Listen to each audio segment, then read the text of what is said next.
Yeah, dude. So right now I'm actually gonna pop open Blender. I wanted to show you guys some cool stuff. But like, if you guys have questions, now is the time to Okay, ask. well, I suppose I'll start with what were some of the best questions you've ever been asked? um, I don't know. That is a good question in terms of um, asking questions. But I really don't know how to use this new Blender. I should just stick to the rivers I'm used to. Um, so the best questions that I usually get are the ones that are a lot more specific. Whenever Yeah. people whenever people ask me very broad questions, I don't mind answering them. I really don't. But what I end up doing though, whenever I do answer these questions from people who ask very broad questions, um, is always trying to get to the root of why that question was asked in the first place. And whenever I do that, I try to demonstrate why it's important to be more specific. Um, Mhm. but like a good example of this, of like a question that I would normally hear, would be, "What was the best question that you've ever heard?" Something like that, right? Yeah. So it's really broad. But like I said, it's kind of like meta. And so the another example, a little bit more different, but like another example would be like, AJ, how did you paint that? Like, are you thinking about something when you're painting? These types of questions. Okay. Because the reason why I think people ask this question, and like I said, I try to get to the root of why people even ask these questions in the first place, Mhm. is because there might be some insight to what I'm thinking that could change the tides of said person's artwork, right? Like AJ must be thinking of something clearly, because look what he's doing. It's really good, and so I need to know what he's thinking, so that way I need to think that same way too. And then what ends up happening is I explain to them is that um, I don't really think about anything when I make content. I just Mhm. make stuff, and that's not a question that you want to hear. You were expecting and hoping for some sort of like magical kind of answers that like really changes everything. But the reality is that I don't really think about stuff. I used to lie. Um, Not that I lied on purpose, but I used to indirectly lie because I felt that was true too. That I was a genius and I had something going on in the back of my mind, you know. But then as years went on, I realized like, no, there really isn't anything going on. You know, I really am not doing anything um, fascinating. You know, and I'm like, so then what's going on then? If I'm not like thinking about anything, and it feels like I should be.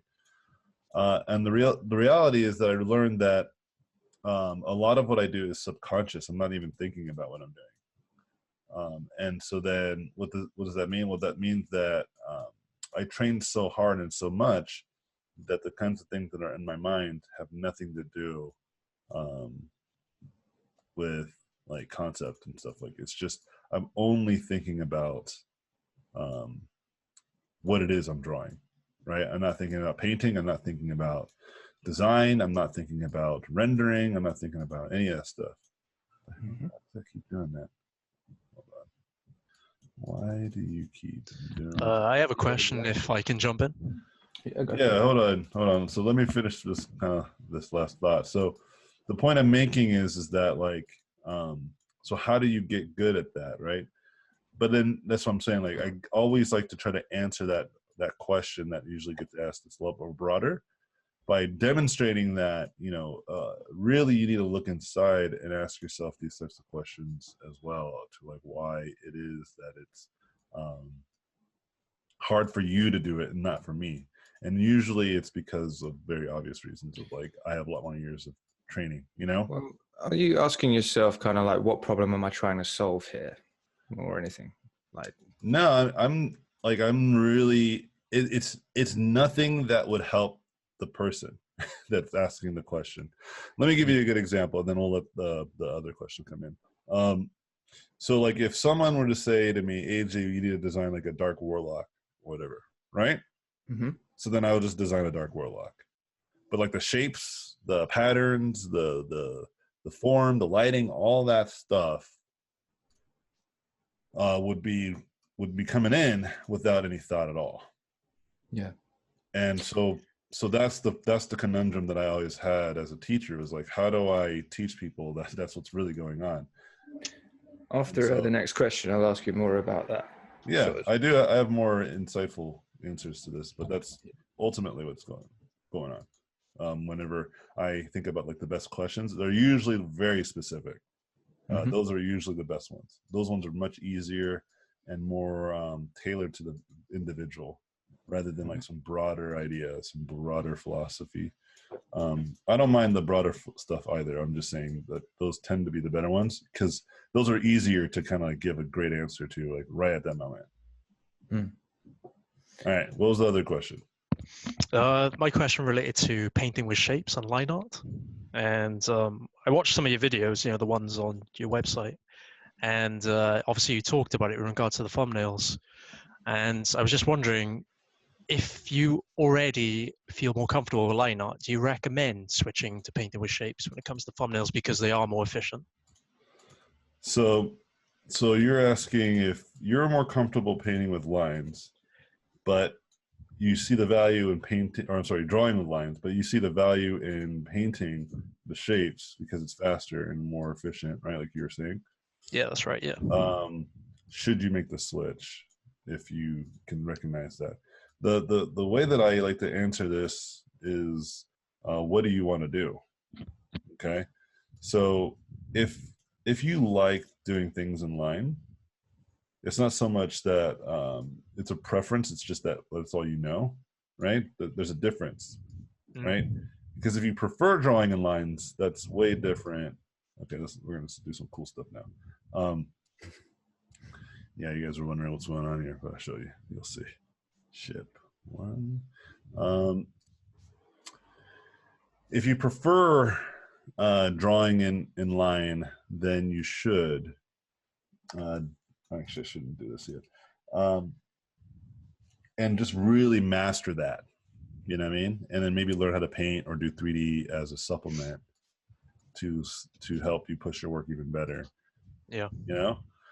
But if you are really good at line art, but can see the value of doing painting, and you prefer that too, you actually would rather be able to do that, but every time you try, it's really challenging or it sucks balls. You know what I mean? Yeah, for me personally, I think I'm only slightly better with line art, but when it comes to shapes, I feel like I can design better with them, if that makes sense. Yeah. But with lines, I feel like I can get the structure of a character down better. I can get the 3D better. Whereas if I'm painting with shapes, sometimes things look a bit more flat. So. Yeah. Well, the point I'm trying to make is that you should only do what you want to do. Okay. You should focus less on whether it's practical or more efficient. You should focus on if that's something you actually care about. So if you really like painting, right? Yeah. Then, and you again, don't think about the comfort, okay? Because that's a trap in itself. Okay. So if you only think about the comfort, then you're being misguided. You should focus on the objective. Like, what is it that you want to do? Yeah, of okay. course. Yeah, because like I've been trying to say is, because if you focus on just look at how cool this is. You can drawing this 3D stuff. Let's see if I can do some cool design on this bad boy.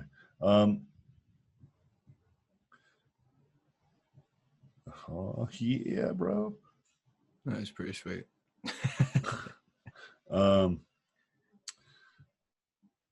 Yeah, because if you only focus on comfort, you are being misguided. And the reality is because when you do things that are comfortable, you are inherently doing things that are easier for the sake of ease, not for the sake of growth. Does that make sense? Yeah, I completely agree. Yeah. So if you say to yourself, I want to paint because I know that's what I want to do, and I can see the value in doing it too, right? Obviously, right? Then I should learn how to paint because it's something that I'm just going to have to do to achieve this very specific goal that I have for myself, right? Like if you want to like be a concept artist for like cinematic and all the artists that you see do the painting, and you prefer looking at it too, like you look at those types of paintings and those are the kinds of paintings you like, or those are the kinds of art that you tend to lean into and you really love them. Whenever you go paper to pencil, you know, you always want to build forms and larger shapes, you know. Then you are you know, guided in the right way, right? You're focused in on the right solutions. But if you're saying like, well, I'm going to do line art because I'm good at it, you know, I don't really want to do anything else, because everything else is so much harder, then you're pigeonholing yourself. Again, like that whole don't get in your own way, you know? Yeah, of course. And so like if you feel that painting is just better because it feels better or whatever, this is so cool. For me personally, I mean, I enjoy both. I don't really have a preference, so I'm just sort of trying to weigh up what's better for me personally. Yeah, I'd say just pick a thing then, man. This is okay. You know, like I'm trying to say like, okay, so let me give you a good example. So like right now I'm like learning how to do this 3D stuff, right? Yeah. But before I didn't really care about 3D, right? Let me show you a different example. I just wanted to show you guys how cool that is. But like I do these tests all the time too. I try to like sneak them in when I do classes. But like, let me show you a different thing. So I'm making a game, right? And one of the things that I like as I'm learning how to be better at game development, is I have to like learn how to do like 3D and shit, man. Just got it, you know? Mm-hmm. And I've been putting it off, but just because I know it's really challenging. And I'm not immune to these problems that I always confront with my students, you know? But the same solutions apply to me as they do to you, you know? And so one of those solutions, for instance, to this specific problem was to just do it. Just to fucking do it. And so here I am. Like I've been working on her for like she has been worked on for quite a while now, for nearly like 10 hours, I think I'm up to now, which is a long time for me to spend on something. It's been a while since I had to do that, like spend a long time on something. Yeah. And let's use Did you use ZBrush for her as well, or just yeah 3D Code? ZBrush and 3D Code. And then if you do something like this, we get, let's change the, I didn't want that camera angle, but whatever. We can go to the render scene so you can see it looks pretty dope. And I like the render shot because it's going to allow me to know it's going to look like an engine roughly. This is close. During the break, I was watching videos on non-Euclidean equations and shit. And then every day that I'm like walking around or taking my kids to school, I'm thinking of the design and the story of the game that I'm working on. Because I have a broad idea, right? Yeah.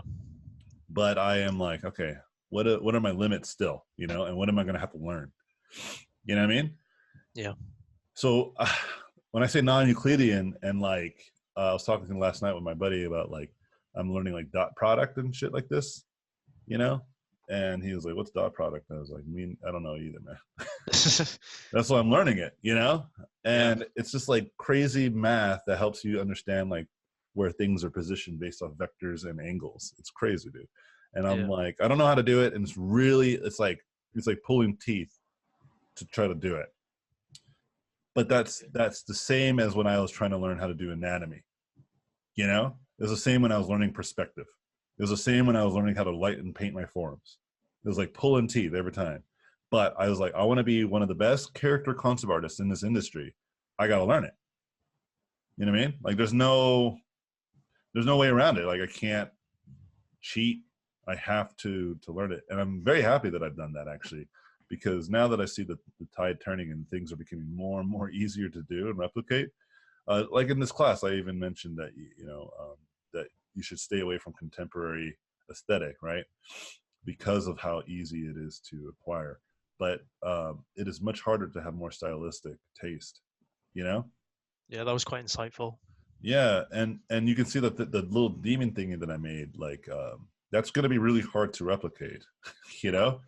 Yeah. And like my project, this type of stuff that I'm going to be designing, again, a lot of it's going to be really easy to replicate, and reason why it is because it's really simple stuff, but it's like the way that I'm going to design all that stuff, like the material of a cloth. Yeah, I don't need to like reinvent fucking tactile cloth, sure, but the way that the cloth is shaped, the way that the textures are interweaving with other kinds of textures that you might have not have thought about, right?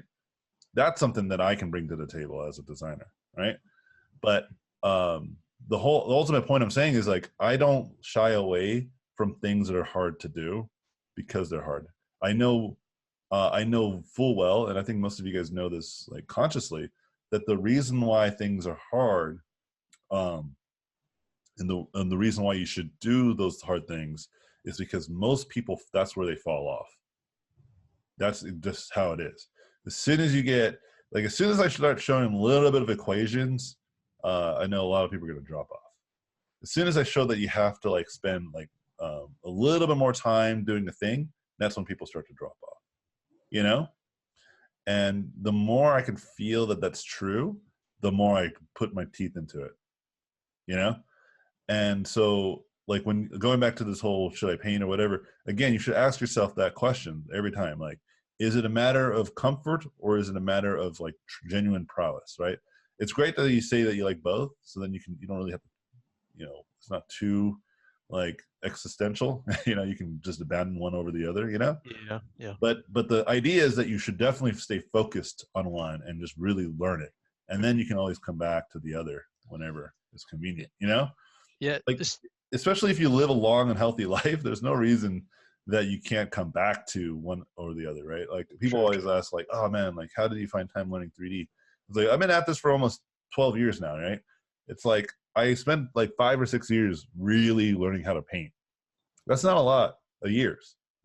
And like it's like if you're really impatient, sure, but if you live to like 80 or 90, 5 years is like nothing, dude. It's really nothing. So then I spent the other 5 years like trying to learn other stuff, but it was always focused still on characters. But then I would learn how to do 3D. I'll be better at drawing. I did all kinds of stuff. Right.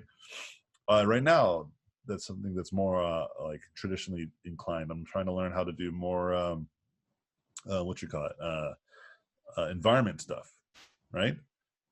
And so I'm getting better at that. Right. But that's much easier to get better at because I have already a strong foundation and some marksmanship or draftsmanship, not marksmanship, not shooting at my paintings. But you see my point? But you were saying something and I interrupted. What were you going to get? What I was going to say was, well, I've been going to a lot of life drawing because obviously trying to level up the characters and get better at anatomy. And obviously, when you go life drawing, I'm drawing traditionally and doing a lot more with lines. And so when I come to the computer, then I sort of get into that habit of drawing with lines. But that was my dilemma: is I felt more comfortable doing thumbnails with shapes, but then when it comes to actually like trying to nail the anatomy, I'm better with lines. So I suppose, as you said, just choose one and just try and get as good as you can with that one. Yeah, you can definitely always combine too. It's not like you only can do one or the other. Yeah. But like, so if I was in your predicament, what I did when I was trying to learn anatomy in terms of just broad strokes and forms, I would just get those large, kind of like pastel looking charcoal pencils. Back when I drew, like they're not like a pencil. It's not like the pencil and then you would sharpen the edge, and it'd be like this, whatever. Like the whole thing was the pencil, right? It was just like a large kind of like a rectangular pencil, and then I would just grab it and then like just like like big marks, you know what I mean? It's not a charcoal pencil, is it, or something else? I don't know what it is. I forget what it's called. Graphite? Like, yeah, I think it's just graphite, right? It's just Ah, like okay. straight up. It's not a pencil. It's like it's like just if you had like the lead in your hand, Yeah, yeah. then you can like turn it to the side, and it's just like you can do these broad strokes, right? Okay. Where with the pencil, you would have to like sharpen it so much so that the like graphite would pop out eventually, like Yeah. that, like this. I used to do that at first until my buddy was like, "Dude, just get like, just get the brick," you know. Yeah. And I was like, "Oh, okay, great." And then that way, I wasn't drawing anymore. I was blocking in with charcoal. You know what I mean? Yeah. Yeah. And because that principle would apply to painting more, like more direct. So my point is that like if you want to get better at shapes and you still want to learn anatomy, there's ways, man. You just got to think about it, right? Yeah. So like so you again remember how I talked about like when you have a problem, don't just sit on that problem. Like try to think ultimately what the solution could be, right? And Sure. so you had this problem. You're like, okay, lines. I learned anatomy through lines, so I'm getting comfortable developing lines through anatomy. So what's the solution? So there's a few ways that you can solve the solution. I already gave you one. But the alternative would be then whenever you're blocking in your forms, you just do the line drawing first. You know what I mean? Yeah. Yeah. And then you get into practice of blocking in the forms, right?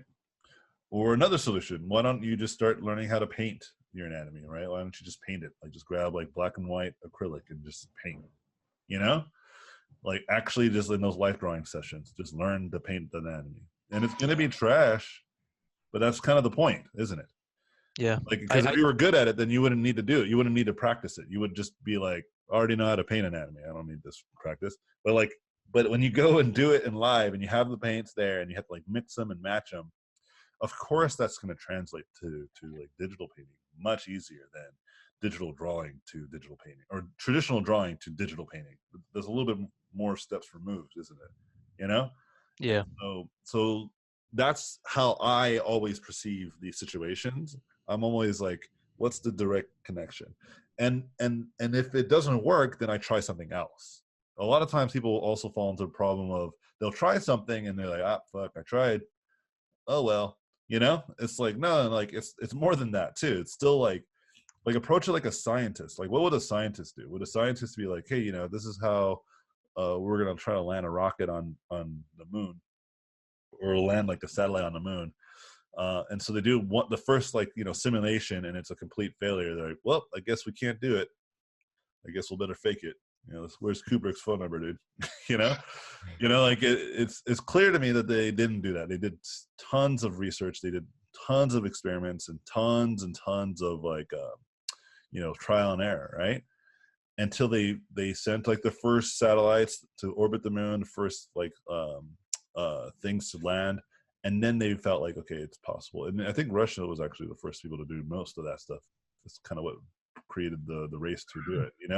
My point is that they didn't just kind of guess, and then when that guess failed, they just kind of gave up, right? Like you gotta think of it like, okay, the first attempt, it didn't give me the results that I wanted. It doesn't necessarily mean that this strategy is a bad strategy. Maybe I just don't have enough information to kind of see the bigger picture, So let me try something else. Let me try it from a different angle. Let me try, instead of blocking in with charcoal, why don't I try to do a little bit of like a contour drawing and then block in with the charcoal? Maybe that will help me out, Yeah. And then you do that for years and you start getting really good at just starting to see the forms because you just do it all the time. And you're like, oh, I don't need to block in with the line drawing anymore. I can kind of just do it with the charcoal. So maybe now is the time to kind of focus only on charcoal, right? And practice it from there, right?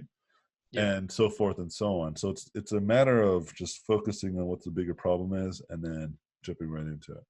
Yeah, I tend to use brush pens and pencil most of the time, but I'll definitely mix up the medium because I completely see what you're saying. Yeah, like if you don't see a direct translation to the ultimate goal, then you need to change something about your strategy. Again, it doesn't necessarily mean you should just go straight full painting. It could also just mean that you do a better job of designing ultimately, like your process, right? Mm. You start to figure out how to learn better, you know what I mean? And you try different things, and You see what works and what doesn't work, and what gets you closer to the ultimate solution. Don't give up if something fails the first few times. Just try again. Yeah.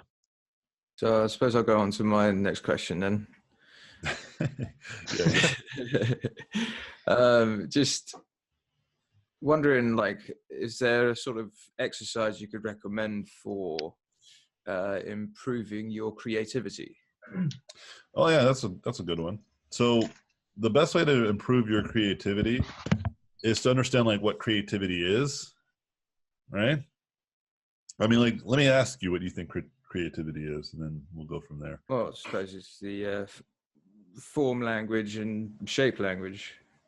Well, there's more parts to creativity, I guess. So that's like visual creativity, right? I guess like it's creating good shapes that go with good shapes. Yeah, that's creativity in that regards is actually more systematic than you would realize. There's like some real good rules that you can just follow, and if you just do them enough, it just works. Okay. But we'll talk about that in a little bit. But what else? So then more along the lines of your blender, like mixing with the blender sort of thing, you know.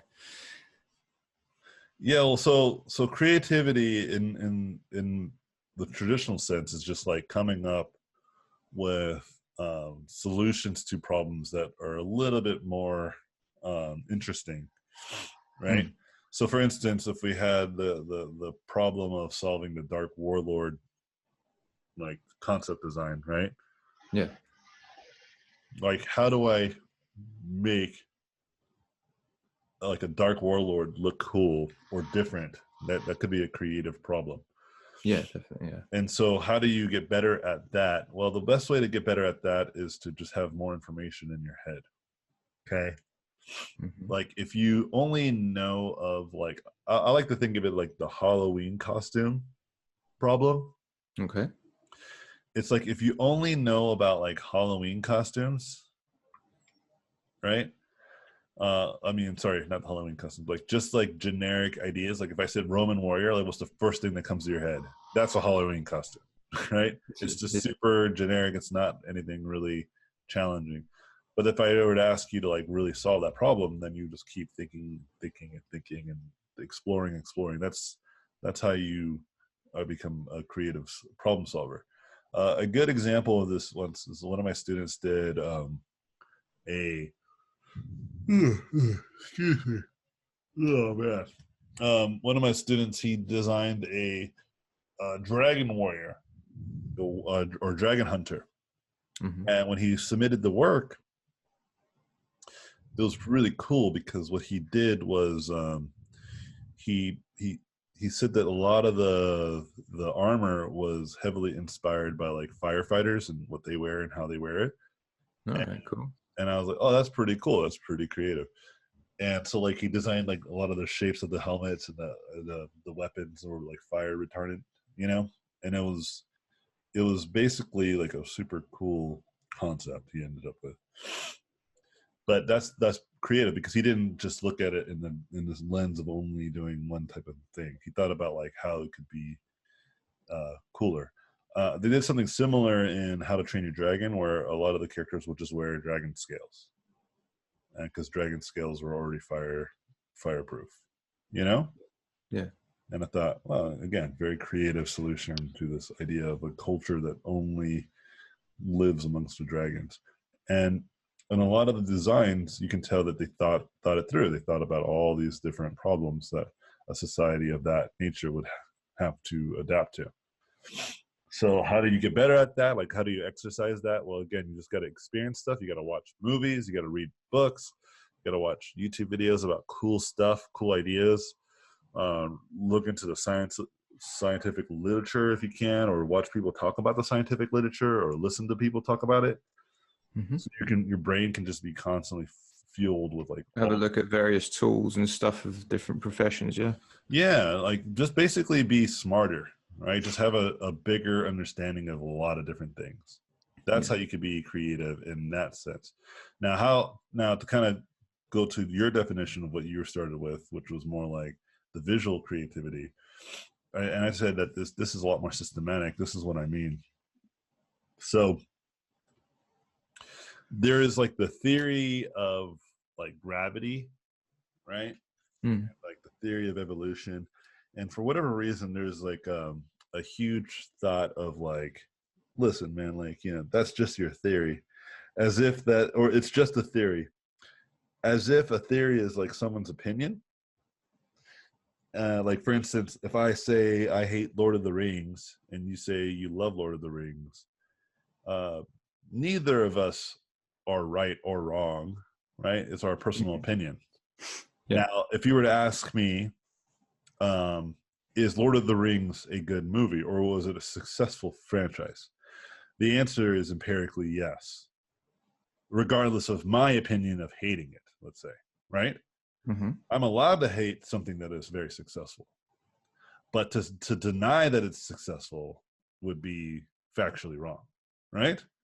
Unless we start to redefine success and pull like a Jordan Peterson, redefine everything you talk about. You know, every word that you use, you redefine it. But, you know, when we think success, we think usually monetarily, right? Yeah. And so the theory of like gravity and evolution and many of these theories, it's the same principle. It's like what we have knowledge of now that's very strong and very rooted in a lot of factual proof, okay? But it doesn't necessarily mean that we know everything and we have all the answers to everything, right? This is the best we got. For instance, like the theory of gravity, we still kind of don't know what it is. We know how it behaves, we know how it works, but we really kind of are just learning what it is, you know? Yeah. Even that, like, it's just not intuitive. We're just like, the fuck, you know? And so, Neil deGrasse Tyson there. Yeah. Yeah, I don't know what it is. Yeah, it's just we really don't know, you know. But the closer we get to it, the more we push like scientific prowess, you know. The like, for instance, we just discovered that it definitely is acting and behaving like a wave, right? And that's really useful information because now we can create new technologies based off of that fact. Okay. Now we don't know why, like the fuck it is, you know, like there's this real mystery to it still, but we can predict its behavior even better, right? So we can do cooler stuff. So why am I like talking about all this stuff? Well, because I have a theory of design, and I want to make sure that you understand that this is not my opinion entirely, right? But there's still some holes to be filled, and there's still some mystery about like how to truly do good design. I don't think there's ever an end game for art. So yeah, I think it's always going to just be theory, isn't it? Well, that's what I'm getting at. Is like, I don't want you to think too much in that artsy fartsy world of like, oh, where there's always room to grow. Like, there's like some real, like, concrete, like, if you do this, your art will almost always improve dramatically. And this is almost universal for all of the different like genres of art, like from animation to photorealistic. Okay. Yeah. And so the few things that you should consider, and I'm just kind of like hard boil it to a couple principal ideas. And it's really just like contrast married with unity, right? So it's like, how much contrast and how much unity do you have in a painting or a drawing or a design, and how those two things work together as a team. This is a theory of design based off of human interaction, right? Like human experiences and human aesthetics. Maybe other animals think differently, right? But as a human, and what we're designing is for other humans, usually, this will work, right? And the things that the tools to help you build this powerful sense of unity is layer caking, rules of three, and then counterbalance.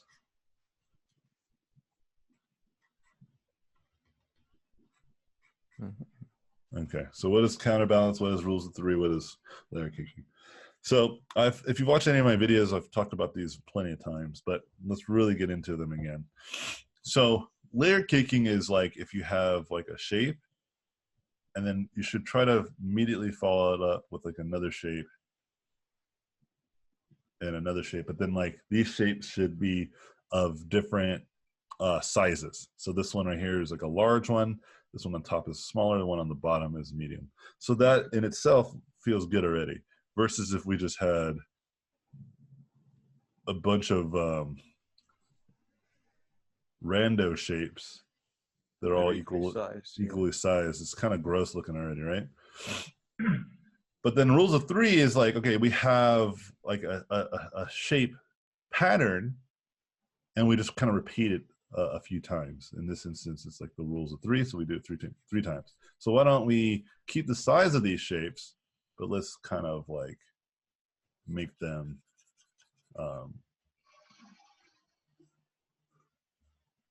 the same shape, basically, or close. Basically the same shape, yeah.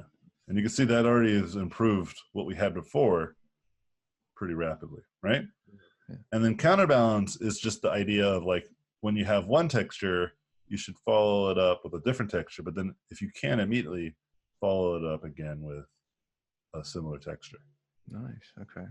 Right? and watch what happens. We just kind of follow these same principles constantly. So we just break this shape again, but then we consider the meta of like, this is itself a medium shape.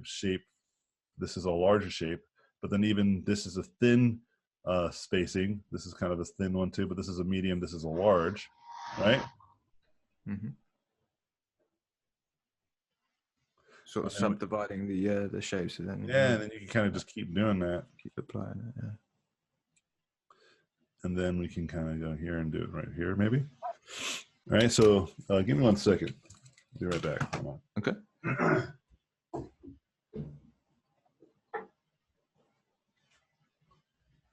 Are you there? Yeah. Okay. So I grabbed my guitar so I can play you guys a tune. Sweet. You didn't know that this was a music lesson too? All right.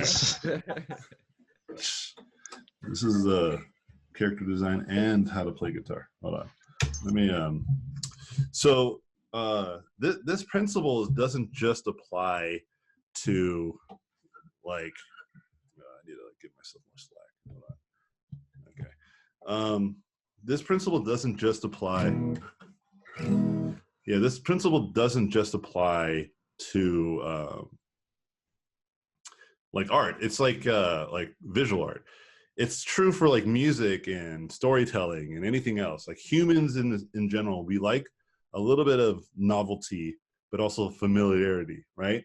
And so that's what the contrast and unity comes into place, right? Like we like to live in our home day by day, but then we get bored of it, so we want to go on vacation. But if we're on vacation for too long and everything's just too fucking chaotic, we start getting real anxious and want to get back home, you know? So it's nice to mix it up, even our daily lives. And it makes sense on an evolutionary level, right?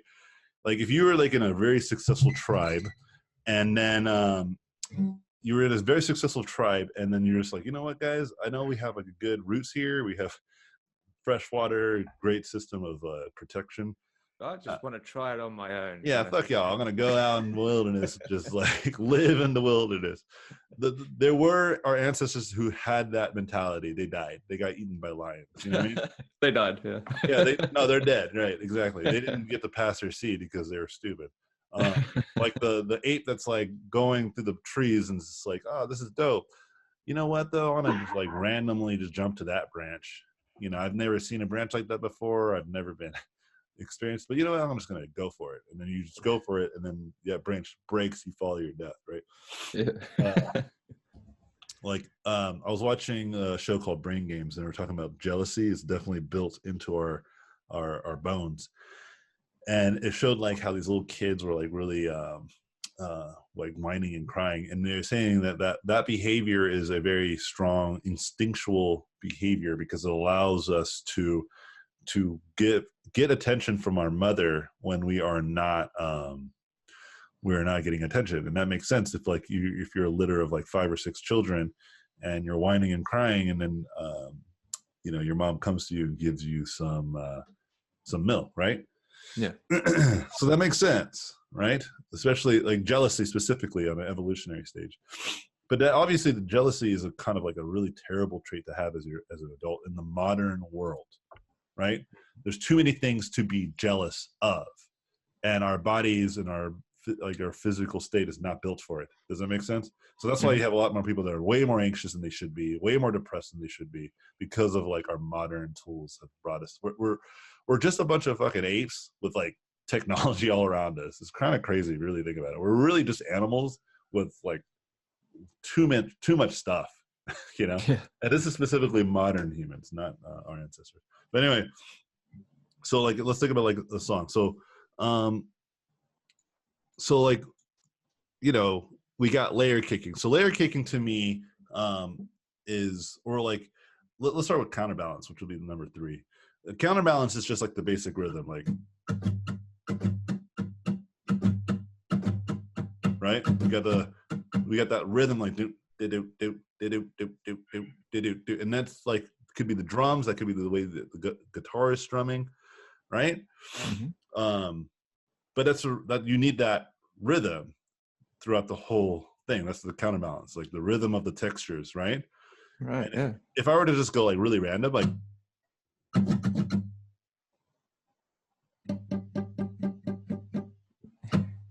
you know, it's like, oh, God damn it, you feel it in your heart, like that sucks, dude.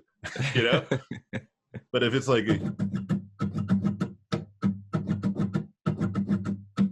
you can anticipate what's going to happen next, you know, and your body's like, oh, that's pretty cool. I literally was just yeah, you know. And then layer caking is like the differences between like the verse, the pre-chorus, and the chorus, right? So if you have like a verse is like good old T progression, right? And you can have like the person like singing the song, whatever, right here, right? And it's just like this really basic thing. Then you can have like the pre-chorus, which would be like a build-up, right?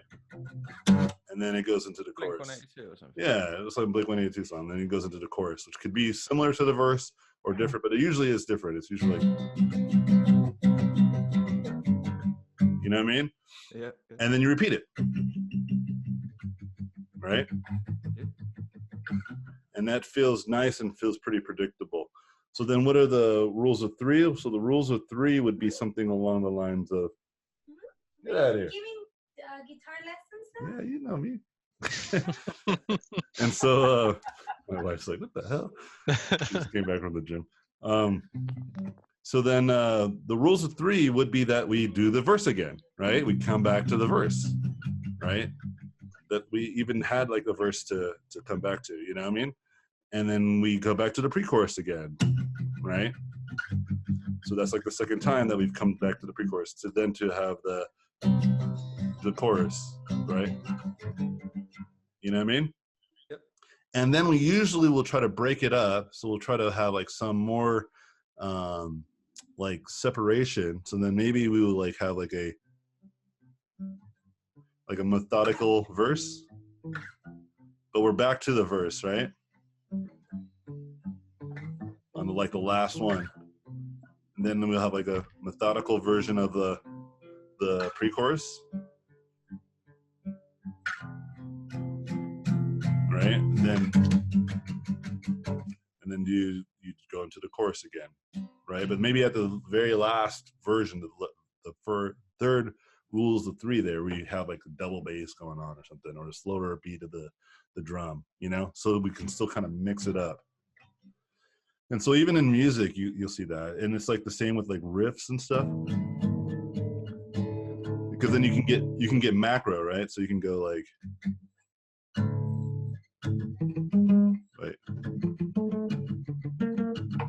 right? So that's like that would be like a riff, you know what I mean? But even in the riff, it's like do do do do do do do do do do do. So there's like the do do do do do do do do, right? Do do. So we're repeating that, and then we get the do do do do do. That's the contrast. It's like 2 higher notes, and then we get a, you know what I mean? So we're like repeating that even, so it sounds good.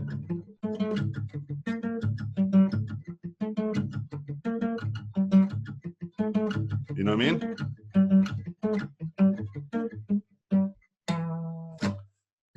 original content right there, bro. I used to be in a band. It was one of my songs we had. Nice. Yeah, it gets real hardcore. But I didn't know any of that stuff when I made that song. I was just a kid. but now looking back and having reflection about like design, I can see why stuff like that worked. I can listen to the songs I used to listen to. You know, even like the most like really abstract songs that will mix up this formula, they usually will have something of those things that will bring it together. Even the most abstract concept art, like you're seeing this kind of crazy thing, there's still something to tie a lot of the weirdness together eventually, you know? And like when you start to recognize this, you start to see it everywhere, right? And so this is what I'm saying is very systematic. And so for instance, what's making this creative is not so much that I've come up with some cool, crazy idea. It's that I'm trying to like do all those rules with something so contextually, like the context of what I'm drawing is so effing bizarre, you know? And this is why a lot of my art resonates. It's not so much that what I'm drawing has some sort of context that we can attach itself to. The contrast is that it is something really bizarre. The point of wait, hold on just a second.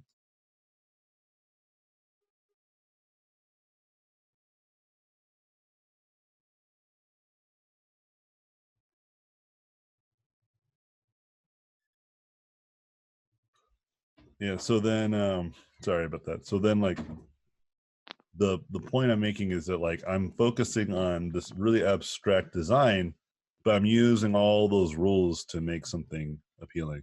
Like I recognize even that this shape and this shape are taking a lot of the same volume. So I was gonna probably fix that in the secondary stages of this painting. So I'm not worried about it now, but I'm already like, I could have fixed this sooner. But I'm in Photoshop, so I can fix anything. I'm liking this because I'm actually seeing it in the actual painting as well. Like, yeah, man, and you can start to see the parts that really make sense what I was saying and why it works, right? Especially like the colors. See how I'm like spreading them out, and it's very deliberate. It's very clear. But like but you know, where the creative solution comes from is just how I'm going to fix some of the problems that I started with. There are some problems here, but I'm not worried about it. I have a lot of confidence. Just because it'll be like a really good stunt pilot that is flying in like turbulent winds. He's probably not that stressed out, right? Because he's been through there before, right? And where someone who's just flying for the first time is like, ah, Mayday, Mayday, and they're like flipping out, they're getting real nervous, you know? Like you should watch like the world record of like stopping, like the shortest landing. Like how short can a plane like what's the like on aircraft carriers and things like that, yeah. Like on the. No, it's just like a world record. Just like try to like what's the smallest distance that a plane, not a helicopter, but like a plane needs to slow down. And I think the record right now is like 9 meters, which is like nothing, dude. It's crazy. It is really crazy to watch these people like land these planes, you know. Like I think like they don't stress. Support mechanism, right? To help it stop, yeah. It's a lot of stuff. There's a lot of stuff that I don't understand. This is why we can't do it. We're not these pilots, but it's a lot of things. Like for instance, like even the aircraft themselves are much lighter. You know, it's all sorts of cool stuff. But they're at a whole other level. So like right now, I can recognize there might be some issues. You guys might not be able to recognize it, but I definitely can. But I'm not worried about it either, you know, because I've gotten out of these situations plenty of times before. And I already know what the solution is. So I'm more worried about getting like kind of the macro forms and textures in, and then I'll fix it later. But, Anthony, I've got a question for you. Wait, someone else said something. Oh, sorry. Yeah, let's see what they got. Oh, sorry. I just said, like you said, the point number 2 repeating 3 feet. Can you speak louder? Like the more you talk and it gets quieter. Oh, can you hear me? Yeah, I can hear you. It's just like this is what it sounds like from my end. You're just like talking and then. Oh, okay. Sorry. Yeah. I just said like you said, like your point number 2 there. Repeat. You got 3 tentacles, 3 spine thingies, and I was just being funny. Oh, okay. Yeah, no, you're not allowed to be funny in my class. How dare you, dude? Fail. Yeah. Punchline. Strike one, dude. Strike one. Oh. All right. Yeah, go ahead. Someone had a question. Okay. Yeah. So it's kind of specific. I've got a client doing film stuff, which is super awesome. I'm super happy to do it, but I feel like my skill level is not quite at the level of like a film concept artist. So I've been doing more work than I've been billing for. I guess my question is like two parts. One, am I just screwing myself, and will it continue to get worse, or like, is this like a good strategy for me, and like how can I improve so that my time is valued properly, like in the long run? Because I don't want to lose the client. Basically, I feel like this is a really good opportunity, but Yeah, I get it. You got to do what you got to do, man. If you feel like your skill isn't as good and you just got a lucky shot and you just got to hustle, then I guess this is how it's going to be. But I will say that you should be very cautious too of like how long it's taking you to do stuff. I usually tell people to like get a calculator, calculate how many hours you've worked, right, and how much money you're getting paid. And if that stuff gets below like $20, even $30, you're getting paid way too little. Okay. If it's above $30, but you feel like you're really working a lot, at least you can be rest assured that you're getting paid reasonably, at least, But anything below like $30, especially as an artist, I think is really dangerous. You also have to consider. You have to also consider. They hired you for a very specific reason usually, so you should trust in your own abilities a little bit more. But in film or in anything really, don't be afraid to do stuff like using DAZ 3D or any kind of other quote unquote like cheating software, right?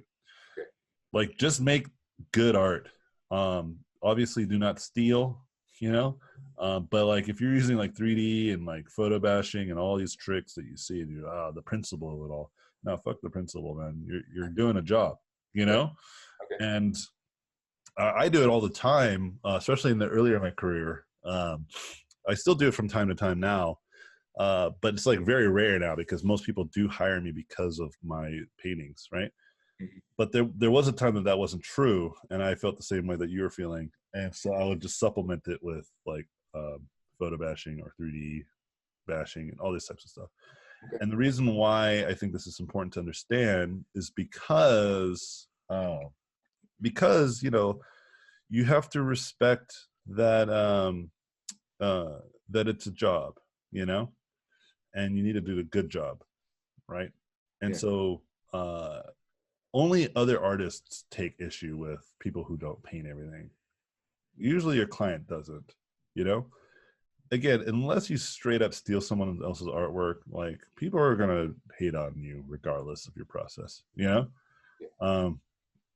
like, because like I'm a digital painter, so then amongst all the other concept artists, yes, maybe I get like a lot of acclaim, like, oh man, he digitally painted everything, wow, what a boss. But then like traditional painters would probably be like, whatever, dude, and then like that oil painter who's painting with oils is like laughing at me. It's like, he's not a real painter. And then you look at these people who are like doing these amazing drawings just using like color pencil. They look at the oil painters like, your shit doesn't dry. You have time to fix it. Can't fix it. I use only ballpoint pens, bro. It's like, there's always going to be a level of like pretentiousness, and you should ignore those instincts, as you probably have learned already from my class. Like your instincts and your intuition is usually wrong. And if you're not sure about this, is I feel like I have some good intuition. I can tell you where our intuitions are good and when our intuition is bad. Optical illusions is a good example of. There's one that my buddy sent me the other day, and I was like, "Oh my god, it's so crazy!" Oh please, no. This is this it? I think this might be it. No, this can't be it. Is it? No, this is definitely spiraling. There's one where like it looks like it's spiraling, but it actually isn't spiraling. Nice. And I can't find it. 'Cause that's how good the illusion is. It's like it actually is not spiraling at all. I think this is it. This might be it. Yeah, this might be it. Oh my god, this is so good. Oh, what happened to my there you go. What? Copy. There you go. This might be it.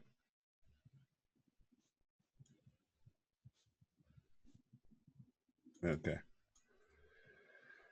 Oh, man. Let me make sure. Yeah, it is. Whatever. Don't think you're smarter than me. You're like, no, yeah, those all circles are all perfectly circles. I don't see a spiral at all. I'm perfect. I mean, I see the spiral. It took me a second, but I had to like trace it around. Yeah. Weird. It's crazy because even after I put the circle in there, I still see the spiral. Yeah. So again, this is a great example of like your intuition being dead wrong, dude. Your intuition has no idea what's going on here. Yeah. It is a very specific pattern that our brain has trained and learned to recognize spirals, and this illusion is taking advantage of that intuition. That's the whole point of the illusion, right? There's all sorts of like illusions that we're experiencing all the time that are not just like visual, like the illusion of competence, right? This is one of the biggest problems that artists face, right? There's the there's the I was just watching a video before class about like how there's a lot of these world leaders that suffer from this. It's a real epidemic of like most it's like not only is it like the way that the guy positioned the problem, he's like, look, there's a lot of discrepancies in men versus women when it comes to leadership. It's just mostly dudes. But he's like, the problem isn't that it's mostly dudes. The problem that it's mostly incompetent dudes. Yeah. He's like, there's just way too many people that don't know what the hell they're doing, you know? And he says, and the problem faced with that is that most people who are super incompetent are also the most charismatic and confident, you know? And that confidence in particular. Huh? It makes me think of one person in particular. Yeah, absolutely. And so, but my point is like, or at least his point is that like that tends to put a position of leadership for that person, because that person is portraying this perspective of what we think good leaders need to have. Right. And he was giving a point of like most of the best leaders are actually the most humble, most like soft spoken.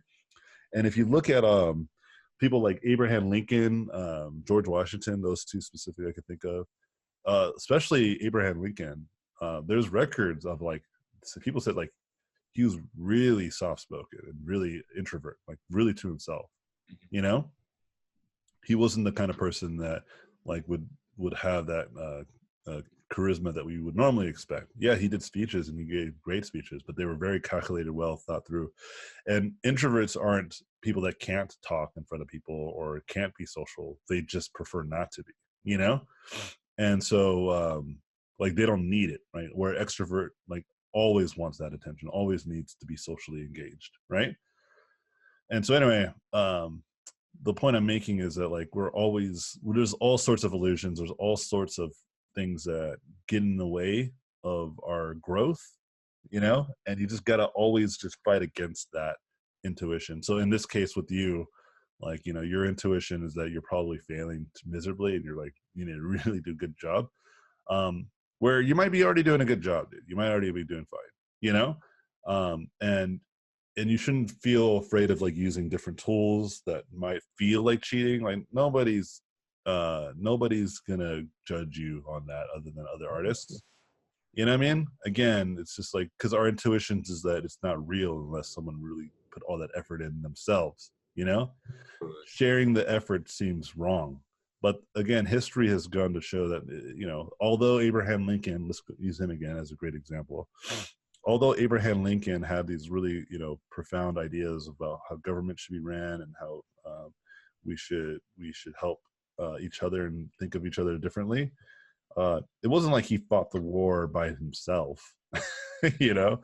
Clearly hundreds of thousands of people died to fight for this cause.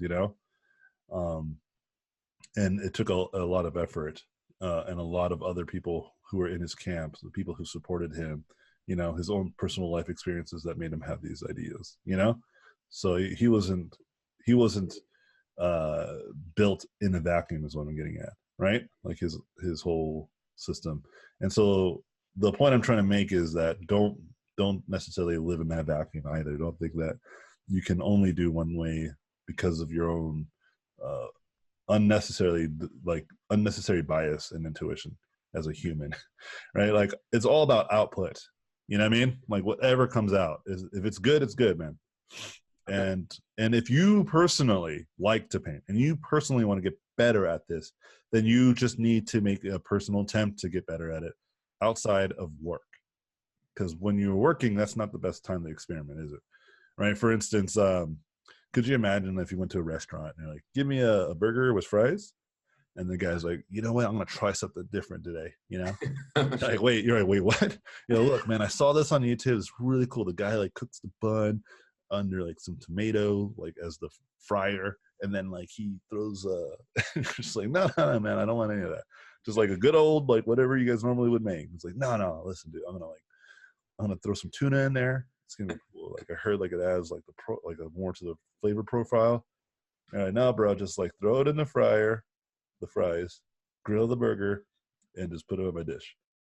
It's like, no, I'm gonna fry the fries in like hydrogen chamber and see what's up with that. Plasma fries. Yeah, plasma fries, bro. Let's try it.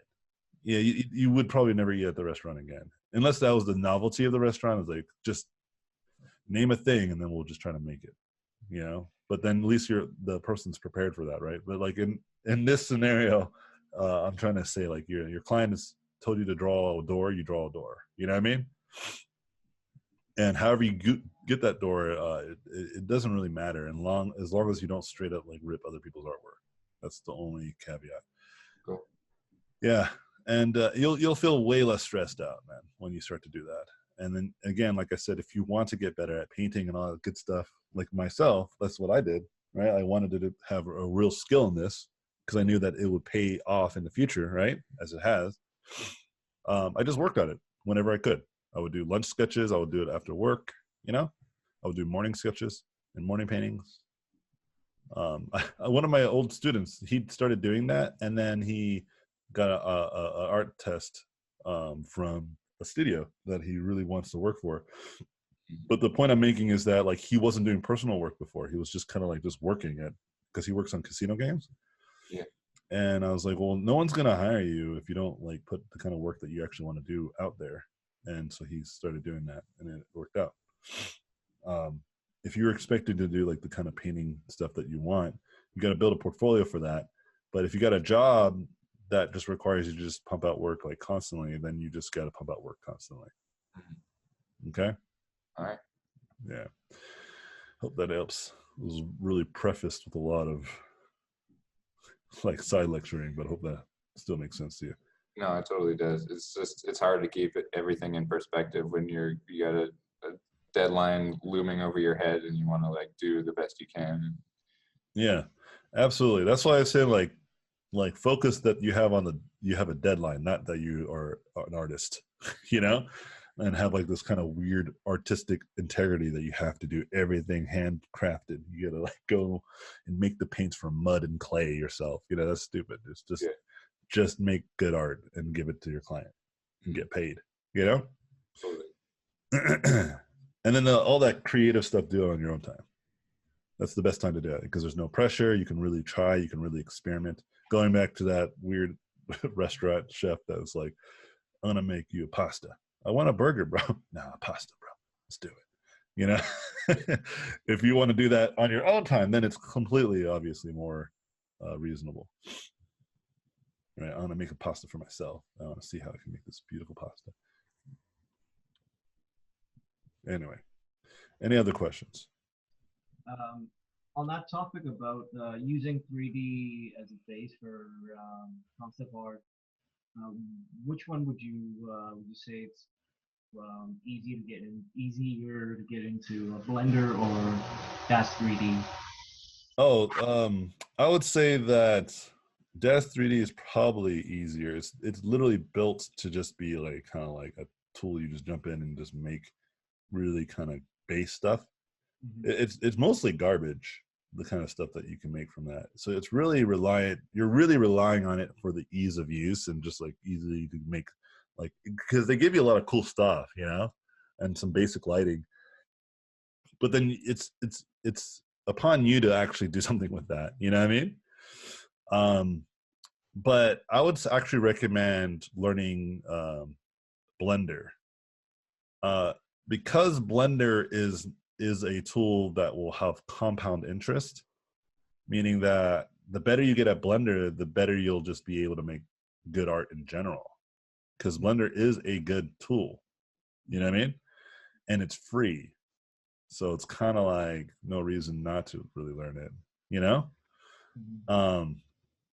It's pretty powerful tool. It's just they've recognized too, by the way, that their tool was a little bit hard to get into in the past.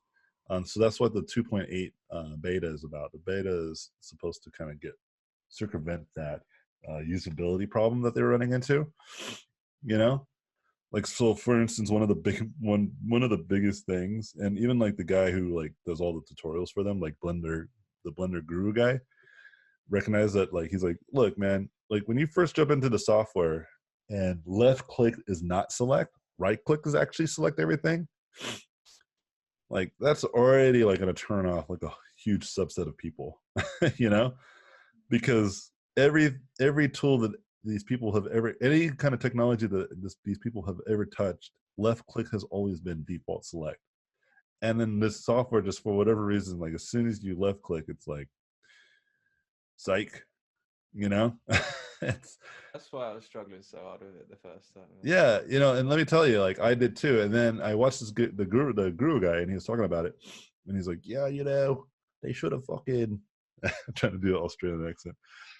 You know, they crikey, I got real racist real fast. But like he's like, it's not helping, you know. He recognized it. He's like, so he's immediately like, all you got to do is just go into the menus and just click left, and now you can do it. And I'm like, oh, good day, mate. yeah, good eye, mate. And then he just like closes like puts on his little hat, pulls out a knife, Put the steak on the barbie. now this is a knife, you know? Yeah, now this is a 3D software. And he was really good about like understanding that that's a big problem, you know. Like if people just can't even click on shit, like that's clearly like, what were you thinking? You know. And but so he shows you like, just go here, change the interface, so now the left click basically just reverse the roles, right, of what the left click was supposed to do.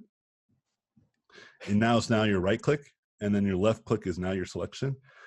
Once I did that, dude, it literally was like night and day. I was like, what the, like, now this software is dope. Because I was able to like do stuff, man. And like I didn't have to rewire my whole brain, you know. It's not like a kind of thing like some softwares require you to hold alt to rotate where others don't, you know, or it's like some 3D softwares ask you to like hold control to do this or pan, whatever, like, you know, Mayor versus Max or something. yeah. Those types of things are a little bit easier to kind of understand. Like some people just have like a different philosophy of like how to like navigate a 3D world. I get it, you know, but like left click, bro, is not default click. Come on, man. You know, like I thought the tech gods have all agreed. I mean, they were smoking some pretty strong stuff, weren't they? Yeah. And so so Blender has gotten past that. So even 2.8, like default left click is now, it's like, that's good. So they've recognized that. So this, if there was a good time to start learning Blender, that this is the time. But you know, I will say that Blender is really, really user friendly nowadays and super powerful. And there's lots of tutorials on how to get good at it. Just kind of like have your pick. on top of that, you should just learn a 3D package anyways. I recommend everybody because it just teaches you how to make things in 3D. Like even in a 2D realm, like it helps your 2D work feel better because you have a more of a grasp of 3 dimensions. It's really nice. Yeah, but I know like a lot of 3D software. I know like ZBrush, 3D Coat, a bit of Blender, a good amount of Maya. I don't really know Max that well. When it was between Max and Maya, I picked Maya. I know game engines. I know Unity and Unreal. I know some web ones like Construct and Play Canvas. You know, and the reason why I'm able to like learn all these different tools is because I focused a lot of my attention on fundamentals, right, versus like the tools. So although I'm in ZBrush, it's not that like I can't make cool stuff in other software. It's just ZBrush is the most non-invasive and most stable when it comes to making certain things, right? Yeah. And same thing is true for 3D Coat. Same thing is true for Blender, you know? So I just choose the 3D Coat. Yeah, so I just use the tool that is best suited for the need, you know? Just like if you're building a table, you know, if you only had a screwdriver, I'm sure you could still build a table, right? Like if you're like a really good, you know, craftsman, you can figure it out. But obviously having those extra tools, like obviously a power drill will be better, you know, to put in like the easier, the more easily accessible screws. But then there's the ones that are a little bit less accessible. So then maybe you need to use like one of those screwdrivers that bend and can pivot, you know? Yeah, because different tools will have different uses. But ultimately, you're just trying to screw that thing in, and you know where it needs to be screwed in. So, what would you say the best use of 3D Coat is for you? Pretty much everything that ZBrush can't do as well. And it's really like such as so basically, so I'll tell you what ZBrush does, and then everything else that it is usually in the camp of basically what I'm saying, like I'm gonna tell you what I love ZBrush for, and then everything else is pretty much what I would do for 3D Coat. So ZBrush is really good at just straight up sculpting. Yeah, really good sculpting software. It is probably the best still. And when I mean sculpting, I mean like just like it feels like I'm sculpting. I'm like with clay and all that good stuff. It feels really good. It's really good. I haven't messed with some of the other ones like Medium that are like for the Oculus, like the 3-dimensional bad boys. I've never heard of it, so yeah, it's basically a VR sculpting software. It's pretty good. But anyway, my point is that I don't use that software. You know what I mean? But I'm sure I would like it. There's like Gravity Sketch too. I'm sure those are great. But my point is like the ones that I do use, the ZBrush is really good at sculpting. And that's where it ends, right?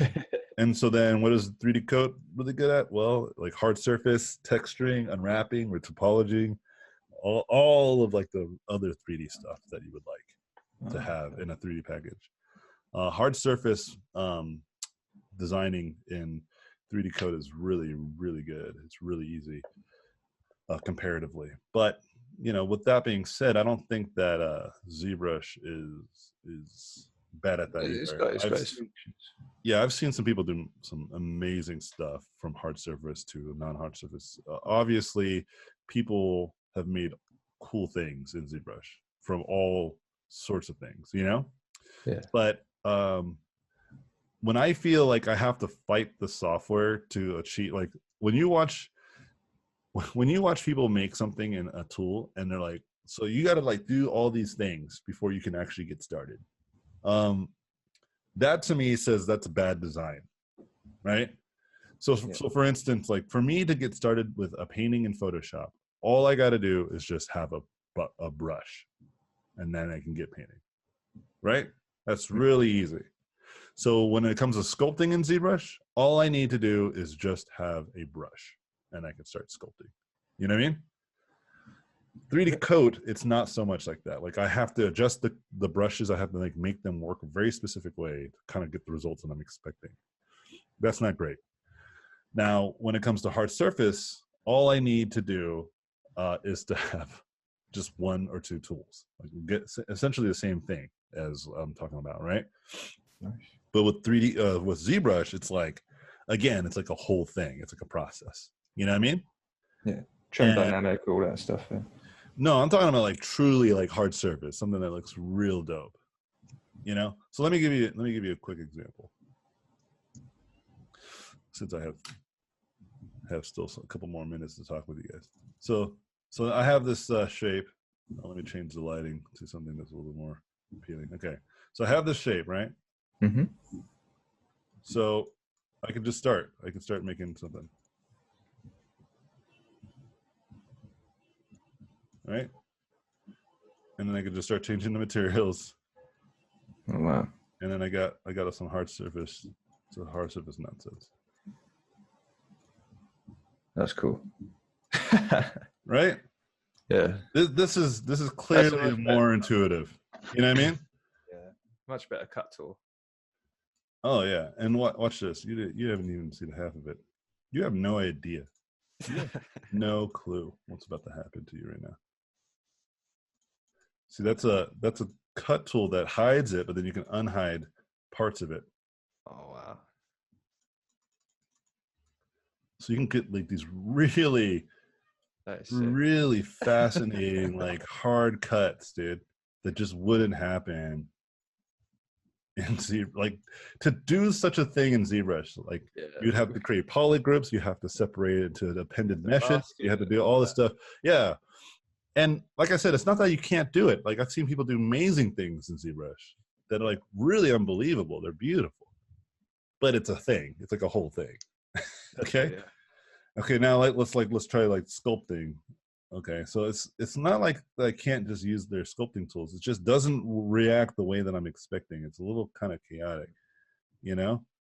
And like, okay, why isn't this kind of like doing a uniform flattening? It's kind of being weird about it, you know? Yeah. So I have to like go up here. Function then. Well, it's better than Dynamesh. That part is not a problem. It's actually voxel based, so that means it's always Dynameshed. Right. Okay. Like you don't have to do a control drag. It's always happening at every Right, second. nice. It's so cool. In fact, here I can even show you the difference. You can cut a hole, no problem. Like you could sculpt a hole. And voxel-based stuff doesn't even mean you need to have like a thing. You could just start drawing in three-dimensional space. Wow. Because it's voxels. It's you can't do it too much. This is too high of a resolution. This right here is a little too high.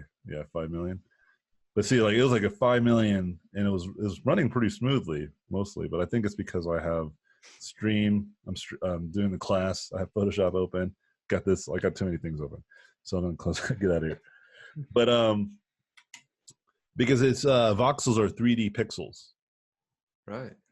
so it's stuff you can move around. Where ZBrush is surface based sculpting. Does that make sense?